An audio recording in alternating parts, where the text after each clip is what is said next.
Friends, in this lecture today we are going to discuss about an important segment in advanced structural analysis, which is shear center. In the last lectures we discussed about importance of unsymmetrical bending. In case of even accidental inclination of loads because of constructional irregularities, the stress in the cross section can enhanced by about 20-25%, which is a very serious concern for the designers. Similarly, we need not always use sections for design which has both axes of symmetry. It is always common that we may choose sections with no axis of symmetry or at least with one axis of symmetry and try to load the section maybe inclined to the vertical axis, not along the principal axis of inertia, which can result in unsymmetric bending. In addition to this, there is a very peculiar problem which can also arise in sections, which can cause twisting of the cross section or torsion in the cross section at various segments along the length of the member. So, the point of application or the plane of loading with respect to the plane of bending makes a very important decision in construction aspects as well as in design aspects. Generally, these are not intentional. For example, you have a proving ring. The proving ring is connected to 2 points and you stretch the proving ring. Depending upon the point of application and the point of contact of the load at the proving ring, it may cause a load which may not lie or intersect with the plane of bending. Alternatively, in the case of a crane hook, which is used in construction process very commonly, the lifted load may not always lie or pass through the plane of bending. So, there are special issues where the applied load may have a disagreement with the plane of bending or the plane of applied load will have a disagreement with the plane of bending. In addition to that, we may also have sections which do not possess even one single axis of symmetry. In such cases, shear center identification becomes a very important scenario in advanced structural analysis, which we will now discuss in series of lectures from now. To start with, let us try to ask a question. If I have a section which is commonly used in structural applications and also in offshore structures for supporting the deck etc., which are of very large span, we use let us say I sections or built up sections which has a cross section of I in shape. It is very evident to all of us that this section has 2 axes of symmetry. The point of intersection of this becomes the CG of the section. If this section is subjected to some vertical shear V and this being my z axis and this being my y axis, if you look at the shear flow, you will see that the shear will be maximum here and closely becoming 0 here, similarly maximum here and becoming 0, and the shear varies parabolically here and again maximum here and practically goes to 0 and maximum here and practically go to 0, which we assume as a linear variation. So, if you look at this as a shear flow,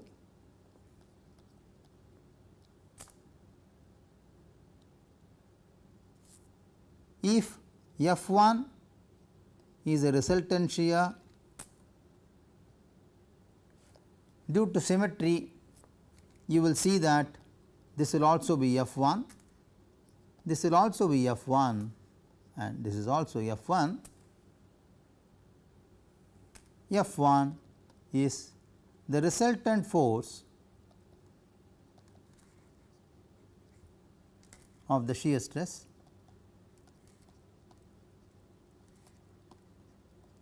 in the flanges generated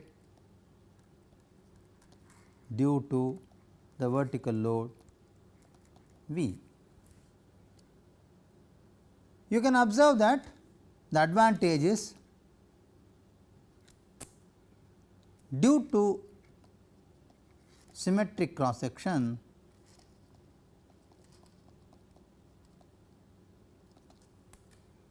there is no net force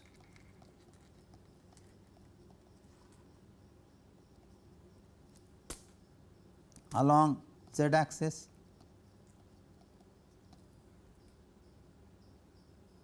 and all forces will be taken away by this resultant, as a result of which the section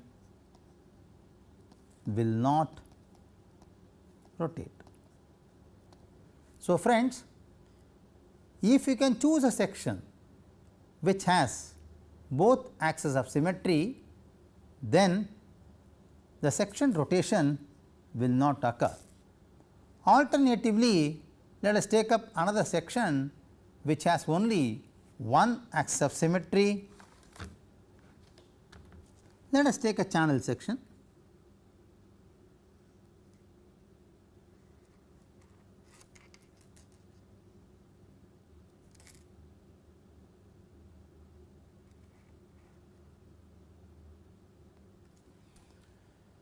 We all do agree the channel section has one axis of symmetry which is along the z axis, and of course, the CG will pass through this point which can be located from the first principles. If you look at the shear flow in this case,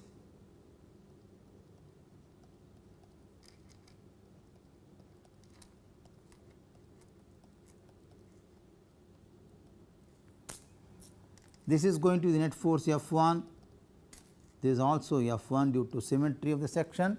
For an applied load V, you will see that about CG, if this is H,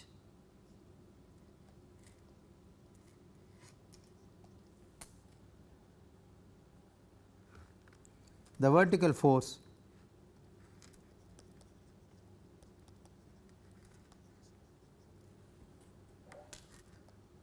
is taken care of by the resultant force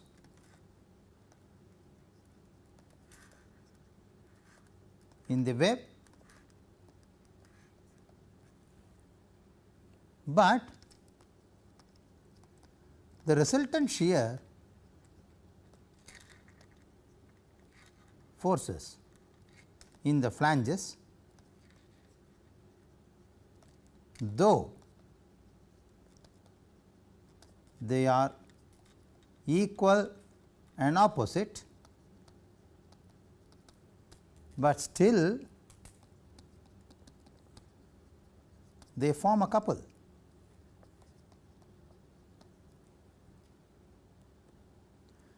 This will make the section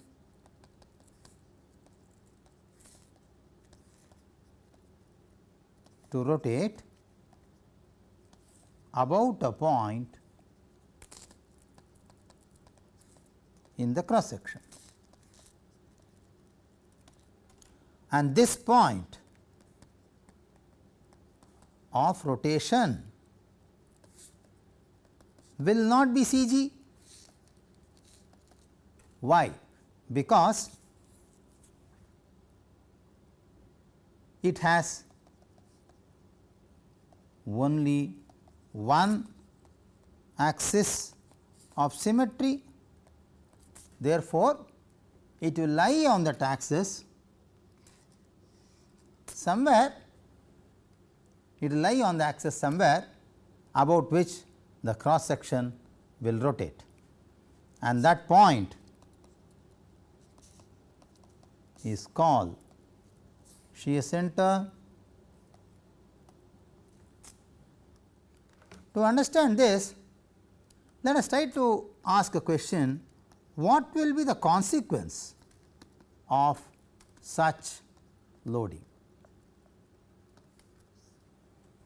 Okay. So, let us take an angle section.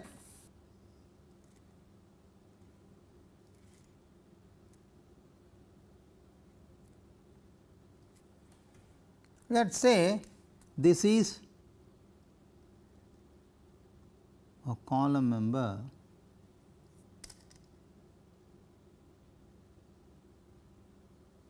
okay.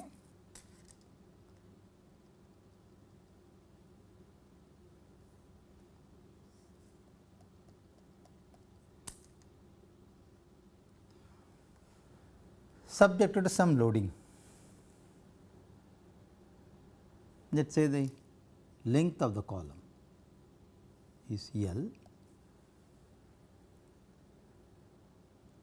Due to lateral loading, the column will have a tendency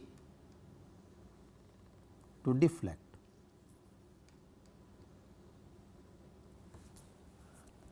But depending upon the point of application of load, even if it is a channel section or an angle section, depending upon the point of application of load. Let us say we will take this web or this flange, apply a load parallel to this flange somewhere here on this section. It will try to make the section rotate, and this rotation at every fiber will be different, and this differences in the cross sectional rotation at every fiber results in twisting. So, one of the main consequence of load not applied at the shear center is cross section will get twisted. To avoid this,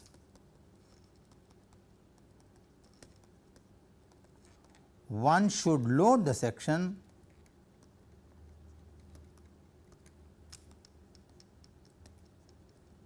at its shear center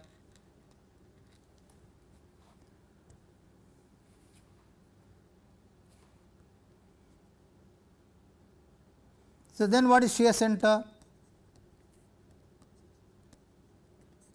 Shear center is intersection of the loading plane with the bending axis.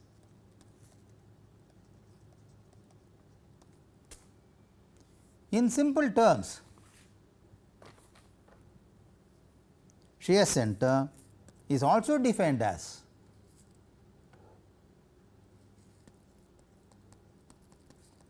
point of intersection of the longitudinal axis of the member with the line of action of transverse load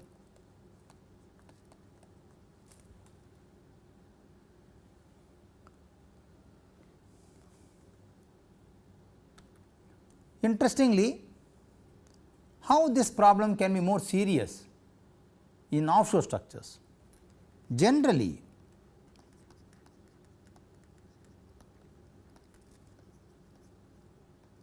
offshore structures or offshore structural members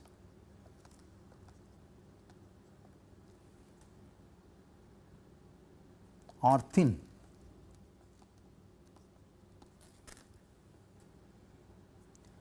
They are usually symmetric, but some members or some member cross sections are intentionally asymmetric. This is for functional requirements. I will give you some examples later. Therefore, generally such cross sections are weak in torsion, though they may be good in bending. So, what is the serious consequence here? The serious consequence is member will have a premature failure due to twisting before it fails in bending. Number 1. Number 2, it is very difficult to estimate the extent of damage, or let me put it like this, extent of plasticization of twisted sections. So, we should avoid torsion in a given cross section deliberately. How you can avoid that? Very simple. Apply the load or ensure that the loading is applied at a point of shear center. So, when a section has two axes of symmetry, we have no problem, but when the section has one axis of symmetry, we must be able to locate the shear center along that axis somewhere at a point from first principles and ensure that the loading is applied or it passes through this particular point, what we call as shear center. To explain this further, let us take a channel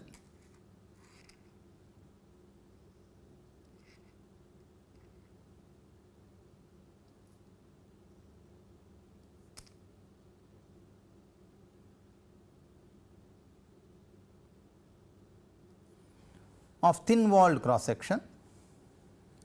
Let us say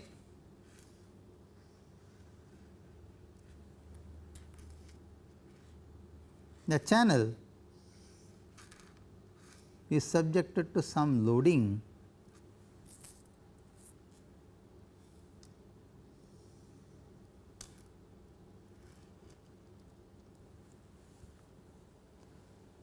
the channel has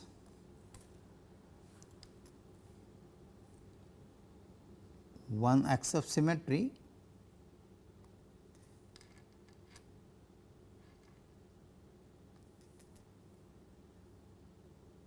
let's say this is my x axis, this is my z axis, y axis. We just now saw the shear flow pattern assuming a linear variation in the flanges and the parabolic variation in the web. We know that this force is going to be the net resultant F2 or let us say Fz. This force is also net resultant Fz. They are same in magnitude, but opposite in direction, which are separated by a distance which is depth of the section, which is h. on any applied load V, which will be actually equal to some load applied here on this plane somewhere, let us say P. Okay, let us say this is the load applied and the load is seen to be applied on the ZY plane, and I try to extend the point of application of load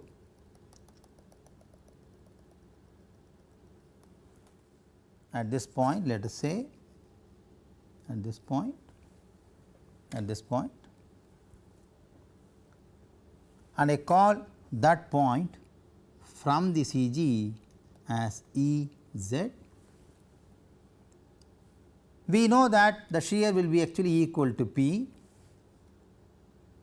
but the moment caused by these unbalanced forces, there is going to be a moment about this point which will be actually equal to F z into h by 2 into 2, which is nothing but F z into h, which will be responsible to cause twisting of cross section. To avoid this, if P is applied,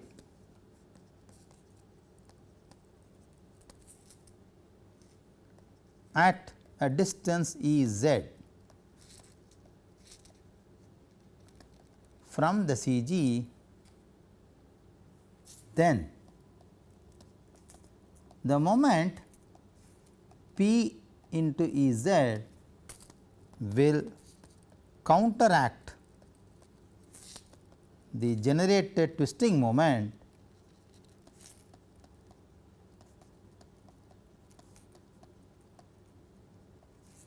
F z into h.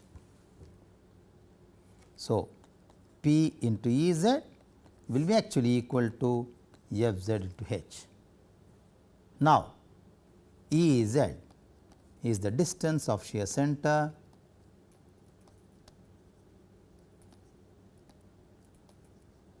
from CG, and this is the point which is shear center.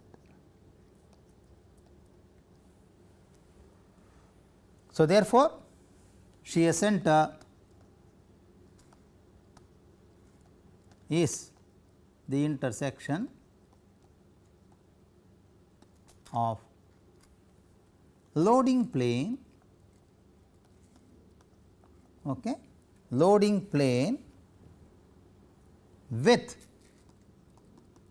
the bending axis.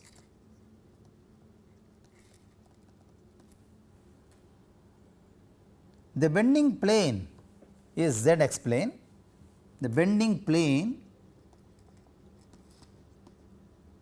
is ZX plane, the loading plane is ZY plane, and the point of intersection of the loading plane with the bending axis is the shear center.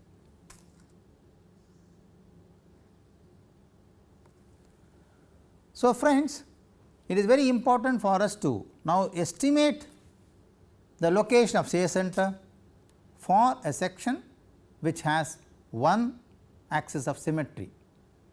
If the section has luckily two axes of symmetry and they also happen to be the principal axis of inertia, for a given vertical loading or for a given loading matching with the plane of bending, there will be no unsymmetric bending as well as there is no twisting of the cross section. If the section has only one axis of symmetry and the loading does not match with the bending plane, then you have a problem of unsymmetric bending as well as twisting of cross section, for which we need to locate their shear center.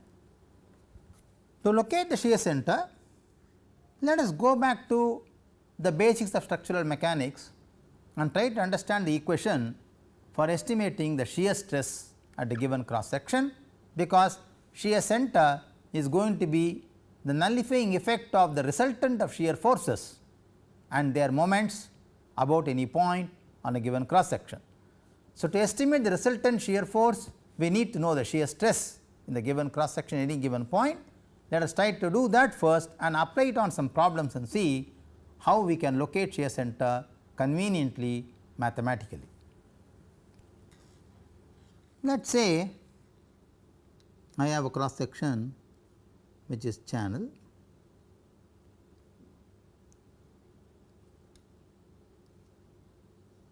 For simplicity sake, I am not drawing the angular bending at the web and the flange intersections.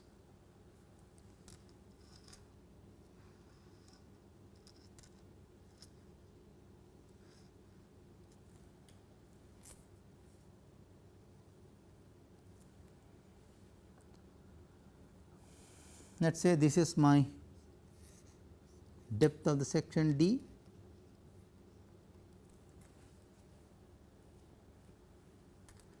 I take a strip here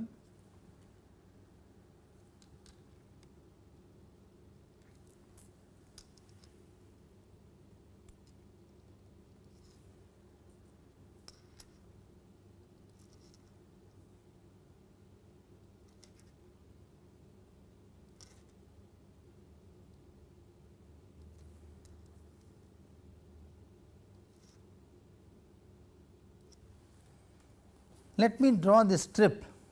Okay, this strip is cut at a distance, let us say x from here. So, let us draw this strip separately.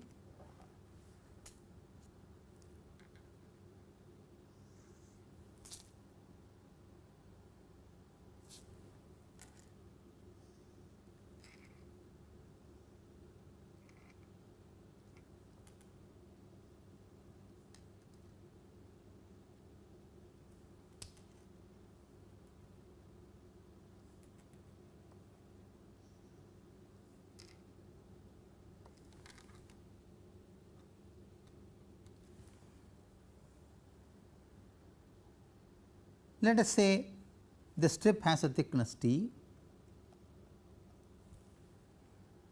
and the edge is here and the distance of this from the edge is x and this distance is p.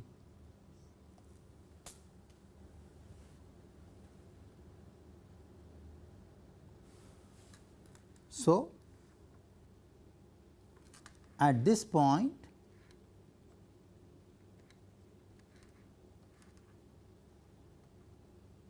if I have h, I will have a difference at this point at the same location, which will be h plus dh. There is a small increment in the horizontal force. If this is going to be m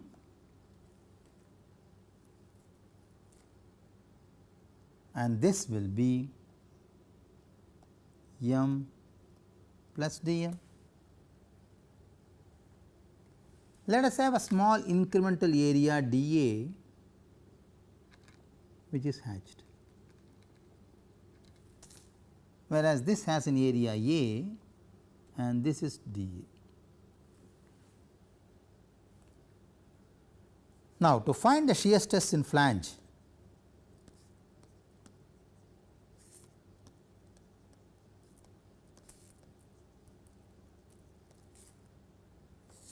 H will be actually equal to variation x to b, that is the strip variation, m by I into y into dA. H plus dH will be now same integral m plus dm by I into y into dA. So, I can now find the unbalanced force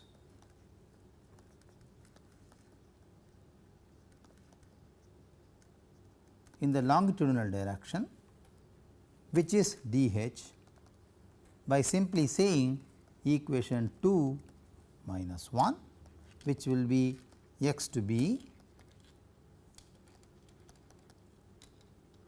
m plus dm by I into y dA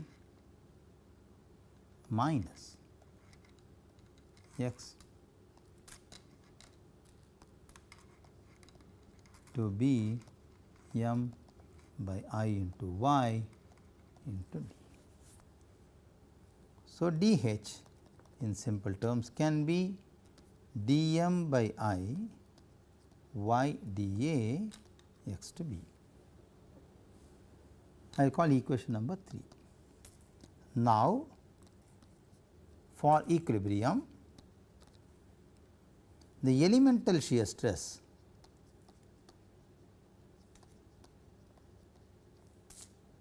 must oppose this unbalanced force. Let tau be the shear stress, then tau into T dz, that is the cross section area of the strip, should oppose dm by I x to b y dA. From this I can say tau is dm by dz 1 by I t integral x to b y dA, which can be dm by dz 1 by I t a y bar, and dm by dz is actually v a y bar by I t, that is my tau. So, tau is v a y bar by I t, which is also called as v q by I t, where q is a y bar, first moment of area about any section with respect to the axis under consideration. So, by multiplying the shear stress with the area, we will be able to get the net resultant shear force. Taking moment about these forces about any point, we will be able to locate the shear center. We will apply this concept for different cross sections with one axis of symmetry, with no axis of symmetry, with curvilinear sections, and see how the shear center can be located from first principles. Let us take an example.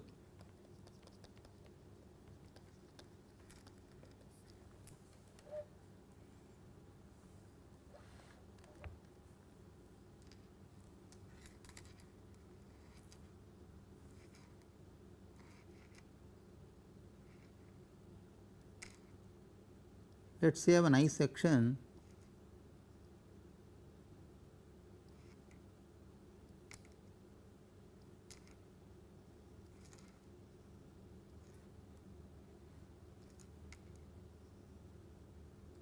with different flange dimensions.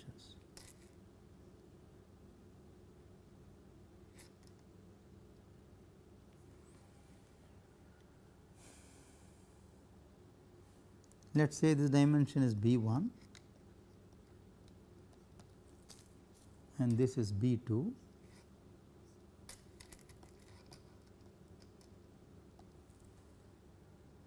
and we all agree that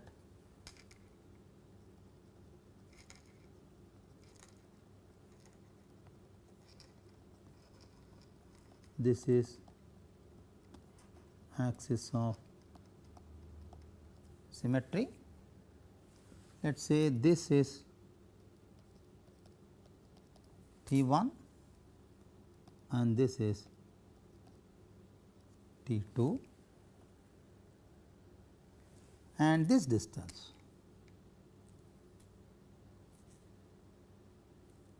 from the center to the center is x, which is known, and we locate a point C, the shear center, which is at a distance E1 from here and E2 from the center, where E1 plus E2 is x, which is known to us. That is a section geometry.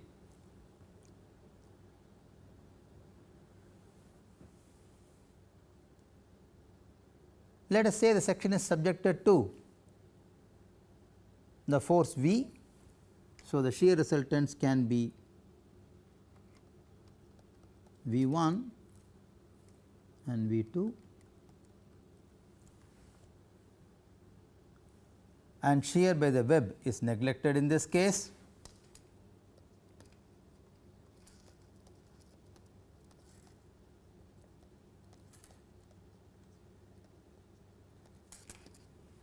So, let V1 and V2 be the resultant shear force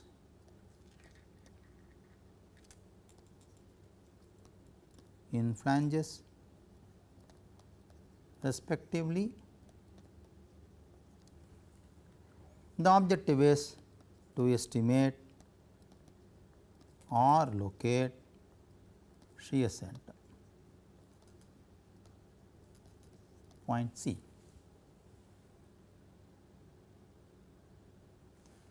We know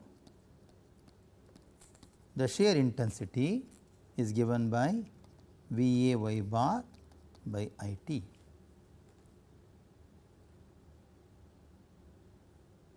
The total shear V applied to the cross section will be the sum of V 1 plus V 2, because shear taken by the web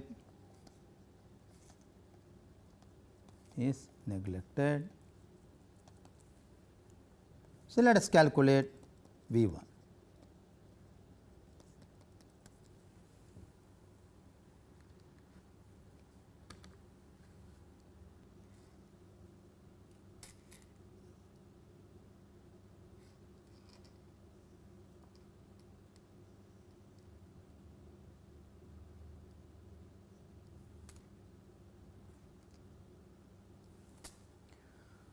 Let us take an elemental strip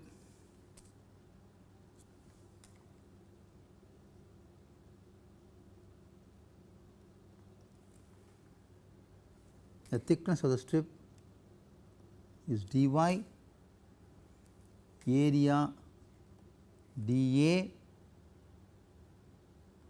the CG of the strip from the axis of symmetry y bar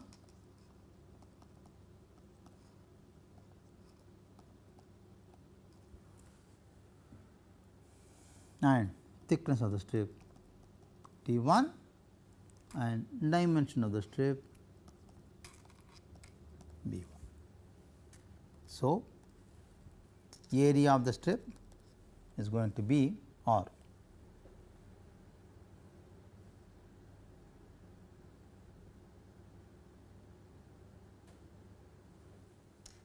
B 1 by 2 minus y into T 1. This is y.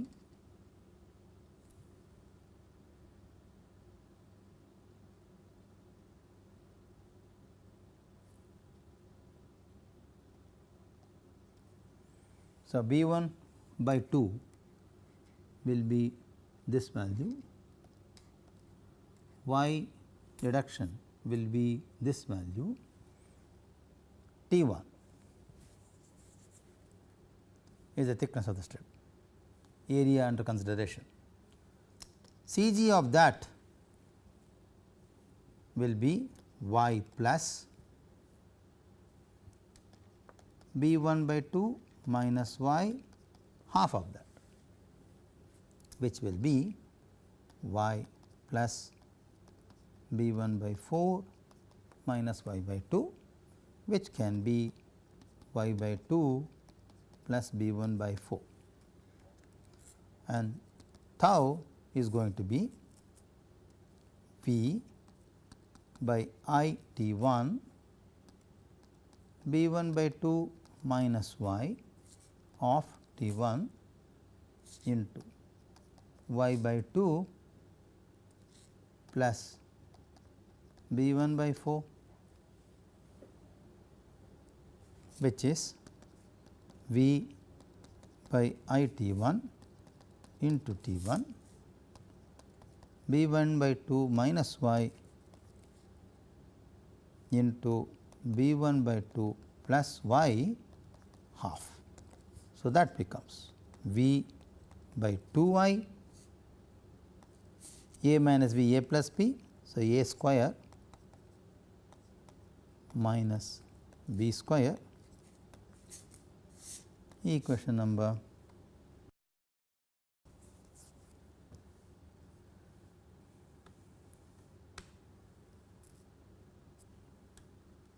V 1 is now integrating this for limits minus b 1 by 2 to plus b 1 by 2, which will be minus b 1 by 2 plus b 1 by 2 v by 2 y b 1 by 2 the whole square minus y square of dA. If you look at dA,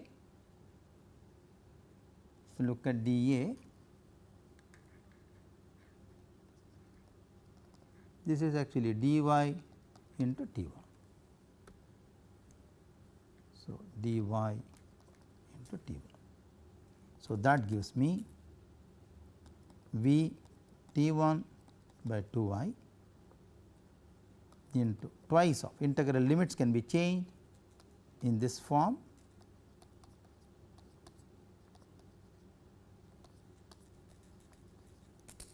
which can be v t 1 by I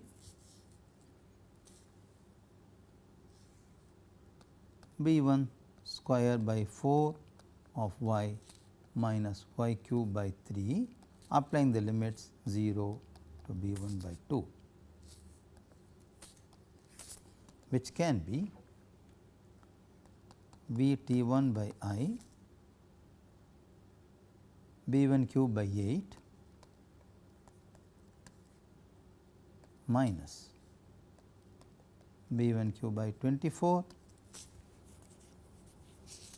which can be v t 1 by I b 1 cube by 12, which is also written as v by I t 1 b 1 cube by 12.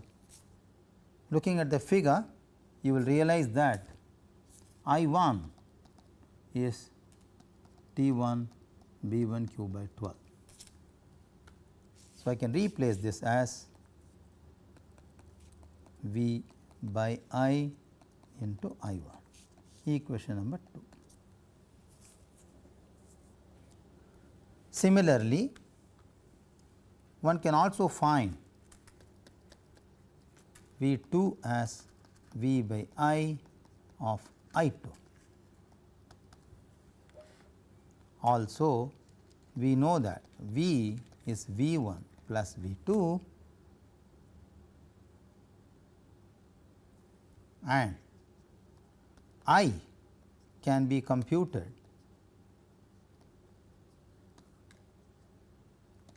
from the first principles. So, I of the flanges plus I of the web, which will be I 1 plus I 2 plus I of the web.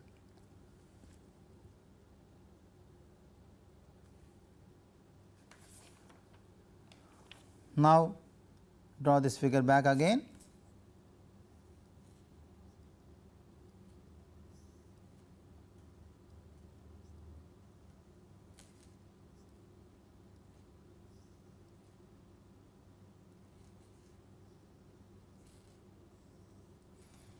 we know this is V1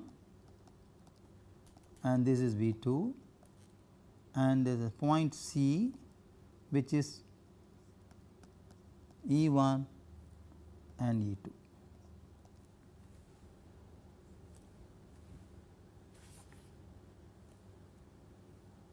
So, taking moment about C,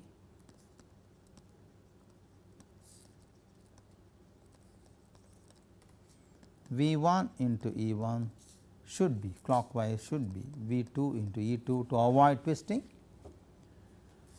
V1 and V2 are available from equations 2 and 3. There are two unknowns, but V2 plus V1 is also equal to V. So, substituting one can find E1 and then E2, because the distance between E1 and E2, that is E1 plus E2, is x, which is known to us. So, by simplifying one can really find that E1 by E2 will be actually I2 by I1, and one can find E1 and E2 from this problem. We will do couple of more examples in the next class to understand how to locate the shear center for a given problem. So, friends, in this lecture